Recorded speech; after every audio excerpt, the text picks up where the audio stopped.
पण आता इथे आहोत या जन्मात तरी आम्ही येणाऱ्या पिढ्यांना, पुढच्या पिढ्यांसाठी चांगला निसर्ग आम्ही ठेवलाय का याच्यावरती चिंतन करायला नको.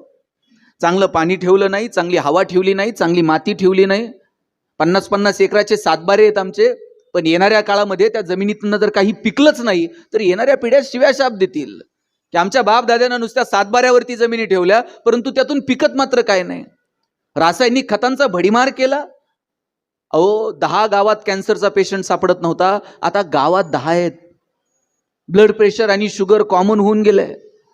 एकीकडे आम्ही प्रचंड प्रगती केली, आमचं सगळ्यांचं राहणीमान सुधारलं, आमच्या घरातल्या सुखसुविधा सुधारल्या, पण आरोग्याच्या बाबतीमध्ये आमची जी घसरण सुरू आहे ती आम्ही कशानं भरून काढणार आहोत. आणि ती जर भरून काढायची असेल तर आम्हाला निसर्गाशी जुळून घ्यावं लागेल. मला मान्य आहे 140-145 कोटी लोकसंख्या, लगेच एवढ्या लोकसंख्येला पुरेल एवढं अन्नधान्य नैसर्गिक शेतीतून निर्माण नाही करू शकत. पण त्याला आम्ही काही नवे पर्याय शोधणार आहोत का? रासायनिक खतांच्या वापराच्या बाबतीत काही निर्बंध लादणार आहोत का? अहो रात्रीतनं इंजेक्शन दिलं का दुसऱ्या दिवशी त्या फळभाज्या अगदी टवटवीत दिसायला लागतात. आम्ही कुणाला फसवतोय आणि नेमकं काय करतोय याचं कोणतं कॅल्क्युलेशन मानवी मनात आहे? मला वाटतं या संदर्भानं विचार करण्याची वेळ आली आहे. नाहीतर एक दिवस असा येईल आपल्याकडे कोट्यवधी रुपये असतील पण आरोग्य मात्र शिल्लक नसेल. रोज सकाळी उठल्यापासून रात्री झोपेपर्यंत 50 गोळ्या खाव्या लागतील.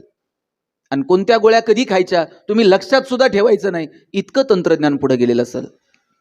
5वीला सटवाई पुसताना तशी चिप पुजायची, एक बाजारातून चिप आणायची आणि ती पुजायची. त्या चिपमध्ये 50 गोळ्या ढकलून द्यायच्या आणि चिप अशी मनगटात फिट करायची. सकाळी आईनं कामाला जाता जाता एंट्री करायची, सकाळी 2 ह्या, दुपारी 2 त्या. वडिलांनी कामाला जाता जाता एंटर मारायचं. एंटर मारलं का एक एक गोळी रक्तात आपोआप सर्क्युलेट होत चालेल. इतकं विज्ञान तंत्रज्ञान पुढे गेलेलं असेल. बरं त्या चिप लय महाग नसतील. महिला बाल कल्याण विभागाकडनं बीपीएल कुटुंबांना मोफत, एपीएल कुटुंबांना सवलतीच्या दरात. चायना जर प्रोडक्शन करायला लागलं तर कोणत्याही पानाच्या टपरीवर 1-1 रुपयाला मिळून जाईल. आणि शासनानं ठरवलं तर लाडक्या बहिणींना फुकट. आम्ही कुठे घेऊन चाललोय आमच्या आरोग्याला? आम्ही आमच्या आरोग्याची काळजी घेतली पाहिजे.